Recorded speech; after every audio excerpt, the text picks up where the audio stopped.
urusan kita akan selesaikan dengan hati yang adem, yang damai, karena hati menjadi tenang. Pertama. Yang kedua, Allah janjikan fazkurullaha katsira, berzikirlah kalian kepada Allah dengan yang banyak, la'allakum tuflihun. Ini janji Allah. Zikir yang banyak, Allah janjikan la'allakum tuflihun. Allah janjikan kehidupan yang bahagia. Bahagia Allah letakkan kepada setiap orang, bukan? Betapapun ia mungkin tidak punya harta, tapi kebahagiaan akan diletakkan oleh seseorang, Allah kepada seseorang. Boleh jadi uang orang hartanya banyak, Allah tidak perlu mencabut hartanya, tapi Allah hinakan dia lewat hartanya. Maka fazkurullaha katsira, janji Allah, berzikirlah kepada Allah yang banyak, yang banyak. Berapa banyak? Yang banyak. La'allakum tuflihun, ini janji Allah. Pasti Allah akan memberikan sebuah kemenangan, memberikan sebuah kebahagiaan. Falah, yuflih. Masalah kemenangan ini bukan. Allah berikan kebahagiaan, Allah berikan sebuah hati yang damai, hati yang tenang. Kalau zikir yang banyak, Allah janjikan lupa lahum maghfirah, bagi mereka akan diampuni dosa-dosanya. Ini jika zikir yang banyak. Kalau kita yakin seperti yakinnya kita nyimpan uang di bank, yakin, tidak cukup dengan hati tenang, menganugerahkan hati yang bahagia, menganugerahkan ampunan, belum cukup sampai di situ. Ajrun alaihi, ajrun alaihi, pahala akan terus mengalir sampai akhir. Kembali ke pertanyaan, ya Fatimah, maukah aku berikan dua yang lebih baik dari dua pembantu ini dan isi dunia ini? Maka yang pertama zikir, dan zikir yang paling tinggi di hadapan Allah adalah kalimat wa'lam annahu la ilaha illallah. Rasulullah menyatakan apa? Mangkana akhiru kalamihi la ilaha illallah dakhalal jannah. Siapa-siapa yang di akhir hidupnya, saat sakaratul mautnya, seorang hamba bisa membaca kalimat la ilaha illallah dakhalal jannah, Allah jamin dia akan masuk surga. Wah, ini kayak dia ngomong bikin la ilaha illallah baik, orang usah sholat, orang usah puasa, orang usah apa-apa, bikin la ilaha illallah baik. Enggak segampang itu, bukan? Enggak segampang itu. Ini ada riset dari seorang dokter rumah sakit Islam yang ada di Pondokopi. Dia seorang dokter rohaniawan. Setiap ada orang yang sakaratul maut, dokter ini senantiasa nuntun, suruh membaca la ilaha illallah. Dari dokter rohaniawan ini, setiap ada orang yang mau meninggal, pasti dia nuntunnya. Ada sebuah pertanyaan dalam pikirannya, dalam hatinya, kenapa banyak orang Islam ada yang lancar, ada yang tidak? Kenapa ini lancar membaca kalimat la ilaha illallah? Kenapa ini enggak lancar membaca la ilaha illallah padahal orang Islam? Padahal maaf, dia punya titel haji, tapi untuk baca kalimat la ilaha illallah begitu sulitnya bagi dia. Maka dibuatlah riset yang sederhana, bukan?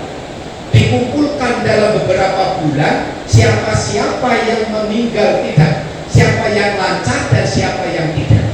Maka maka tertulis di sana ada 1.000 orang dalam beberapa bulan mencatat orang yang baru meninggal, mencatat orang yang akan meninggal, siapa yang lancar dan siapa yang tidak lancar. Di sana tertulis ada 1.000 orang yang mengejutkan bagi dokter yang rohaniawan dan untuk kita semua mengejutkan. Dari 1.000 orang yang diteliti yang jadi riset, cuman 7% yang bisa membaca kalimat La ilaha illallah. 930 tidak lancar, bahkan tidak bisa membaca kalimat La ilaha illallah. Ada apa itu? Maka dokter rohaniawan meneliti setiap saat, setiap meninggalnya. Tanya kepada orang yang baru ditinggal meninggal.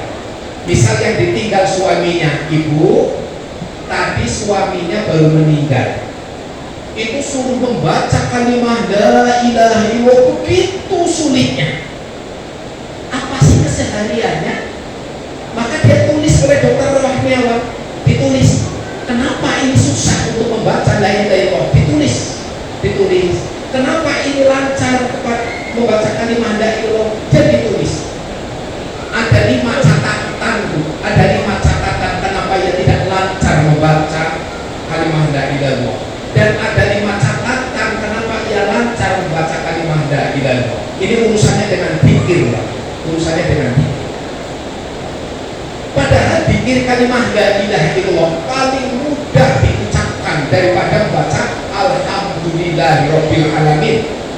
Lebih mudah diucapkan dari kalimat-kalimat yang lain. Allahu Akbar, Subhanallah.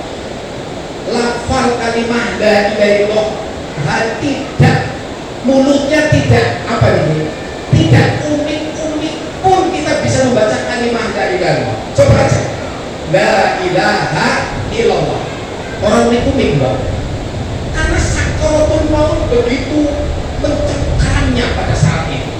Mulut senantiasa terbuka tapi bisa mengucapkan kalimat La ilaha illallah. Tidak perlu. Apa catatan dokter rohaniawan itu? Pertama, ibu, kenapa ini bapaknya kok susah banget membaca kalimat La ilaha illallah di saat mau meninggal? Oh bapak, setiap harinya dia seperti ini. Bapak, ini ibu udah meninggal, kenapa begitu lancarnya dia membaca kalimat La ilaha illallah? Karena setiap harinya begini bu, begini pak, begini. Dia tulis, ada catatan. Dokter rohaniawan itu mencatat untuk pelajaran bagi kita. Ternyata orang yang lancar membaca kalimat La ilaha illallah dalam sakaratul mautnya, pertama, dalam catatan dokter rohaniawan, dia menulis dia tidak pernah meninggalkan sholat, tidak pernah meninggalkan sholat. Bagaimana orang yang sering meninggalkan sholat, maka dia susah untuk mengucapkan kalimat La ilaha illallah. Padahal mangkana akhiru kalami La ilaha illallah dakhalal jannah. Meninggalkan sholat, coba aja tinggalkan sholat, dia akan susah untuk membaca kalimat La ilaha illallah. Catatan pertama dari dokter rohaniawan. Yang kedua, dia menulis dia begitu senang dan selalu bersedekah. Bukan, ini menjadi catatan. Ibu, ini kok begitu mudahnya dia membaca baca kalimat La ilaha illallah. Oh bukan, dia sering kalau ada sumbangan dia sering ngasih, dia sering infak sedekah. Ini sebagai perantara untuk orang-orang yang suka bersedekah. Di akhir hidupnya dia mudah mengucapkan kalimat La ilaha illallah. Terus yang selanjutnya, dalam catatan dokter rohaniawan, dia menulis berusaha selalu untuk memakan makanan yang halal. Ternyata makanan halal yang kita makan tiap hari ini melancarkan kita di saat sakaratul maut, mudah untuk mengucapkan kalimat la ilaha illallah. Selanjutnya, orang yang mudah untuk mengucapkan kalimat la ilaha illallah di saat sakaratul mautnya apa? Dia tidak memutus silaturahim. Dua, jika kita memutus silaturahim dengan keluarga, dengan mantu kita enggak kenal, musuhan, dengan besan kita musuhan, dengan tetangga kita musuhan, hidup juga sulit. Tapi ini juga mempengaruhi kita, mempersulit kita mengucapkan kalimat la ilaha illallah di saat sakaratul maut. Kembali ke pertanyaanku, kembali lagi. Ya Fatimah, maukah aku tunjukkan yang lebih baik dari dua budak ini, yaitu lebih baik dari dua budak ini dan isi dunia ini. Yang pertama apa? Zikir. Karena zikir itu hati menjadi tenang, dengan zikir hati menjadi bahagia, dengan zikir akan diampuni dan pahala terus mengalir. Dan dengan zikir akan dimudahkan kita mengucapkan kalimat la ilaha illallah. Lalu apa yang kedua? Apa yang kedua? Yang lebih baik dari dunia ini, sebuah doa. Doa yang lebih baik dari dua budak dan isi dunia ini. Doanya apa? Moga bareng-bareng. Bismillahirrahmanirrahim. Allahumma inni a'udzubika minal hammi wal huzn wa a'udzubika minal ajzi wal kasal wa a'udzubika minal jubni wal bukhal wa a'udzubika min holabatil dain wa qahrir rizal. Ini doa yang diberikan oleh Rasulullah kepada Fatimah di saat minta dua pembantu. Maukah aku berikan yang lebih baik dari dua pembantu ya Fatimah, yang lebih baik dari dua budak dan isi dunia ini? Yang pertama pikirnya yang banyak, dikron kasiro, pokoknya banyak, so banyak-banyaknya, maka Allah akan janjikan di sana. Yang kedua adalah doa yang tadi diucapkan. Apa isinya? Kalau kita punya buku kecil kumpulan doa, di sana ada daftar isi kosan, isi ini doa-doa. Isinya apa? Kita membaca doa untuk cepat melunasi utang, Pak. Siapa yang di sini gak punya utang? Ya. Nah, kalau punya buku kecil itu doa agar mudah melunasi utang. Pak Yo berarti orang yang utang ya doa terus gue. Apa isinya? Ini secara psikologis nih. Allahumma ya Allah, aku dubika, sesungguhnya aku berlindung kepadamu, minal hammi wal huzn, dari rasa sumpah dan rasa sedih, wa a'udzubika minal ajzi wal kasal, dan aku berlindung kepadamu dari rasa malas dan lesu dan malas, wa a'udzubika minal jubni wal bukhl, dan aku berlindung kepadamu dari rasa pengecut dan rasa dan watak yang sifat yang bakhil. Wa a'udzubika min ghalabatid dain, dan aku berlindung darimu ya Allah dari tilitan utang dan kekerasan dari orang lain. Wakoh rizal, dan mendapatkan kekerasan dari orang lain. Ini sampai jam berapa enggak? Setengah 6. Menit mari, dari banyak. Ini gitu. Ternyata orang yang punya hutang tidak lepas dari karakter ini yang didoakan oleh Rasulullah. Ini yang disebut. Orang yang punya hutang tidak lepas pasti mendapat kekerasan dari orang lain.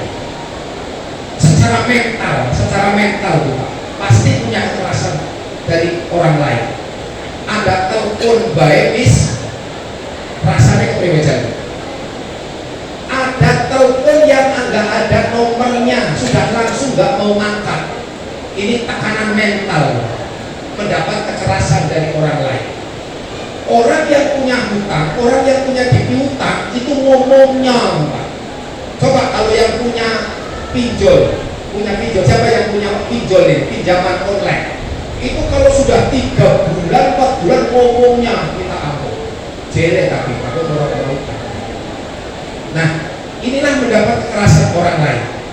Terus orang yang punya utang yang disebutkan oleh Nabi ini rasanya sumpah dan sedih. Sumpah, dunia ini begitu luas, tapi gara-gara punya utang, dunia ini terasa sumpah. Kok gak ada undangan be nipir mau ketemu si utang. Nipir rasanya sedih, lesu, males, turun diutang.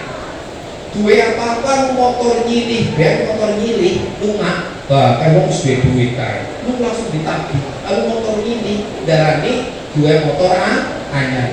Gini Pak, lalu kata ini. Minal jubni wal bukh. Terus pengecut gue utang gue nggak mau spekulasi, gue utang hampir dipastikan mesti manas nih. Lah boro-boro gue sedekah, gue kayak belum lunas, cinggie gue nentang, gue motor ganti nama mampir mari lupa gue lebih kadima motor apa bu? Motor orasi gantina, ya. Rasanya tertekan. Rasulullah menyampaikan ini karakter orang yang punya hutang nih, kalau malam dia merasa gelisah, kalau siang dia rendah di hadapan orang lain, orang punya hutang. Kalau orang yang punya hutang itu hampir dipastikan berbicaranya itu mesti berjanji mengingkari, bicaranya pasti bohong. Ngomong esok seminggu, ngomong seminggu sebulan, ngomong sebulan gini apa gitu? Ngomongnya esok bagi yuk priwe cara janjinya harus seminggu, itu sebulan loh.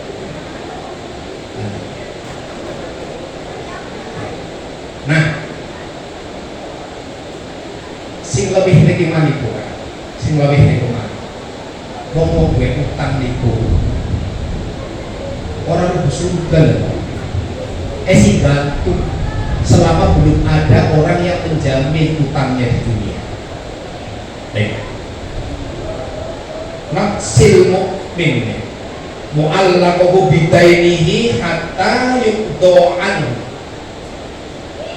Jiwa orang yang punya utang itu tergantung dengan hutangnya sampai ia melunasinya. Nah, ternyata orang punya hutang tertekan. Kembali ke pertanyaannya, ya Fatimah, maukah aku berikan yang lebih baik dari 2 budak dan isi dunia ini, yaitu zikir kepada Allah.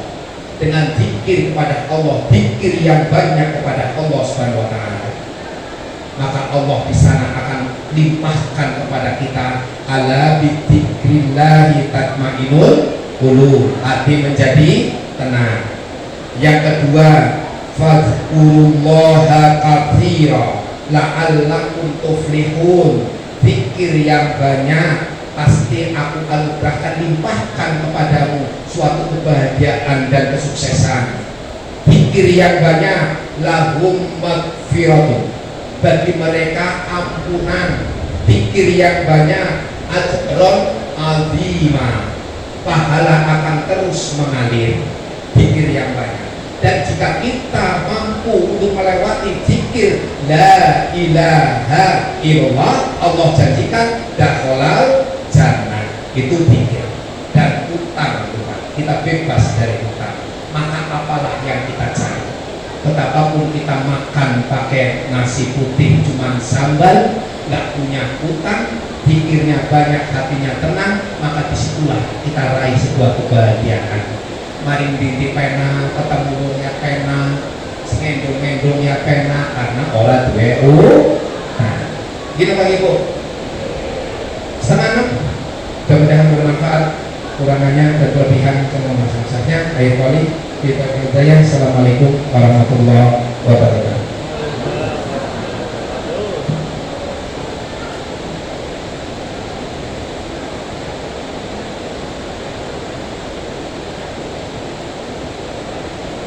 Karena beliau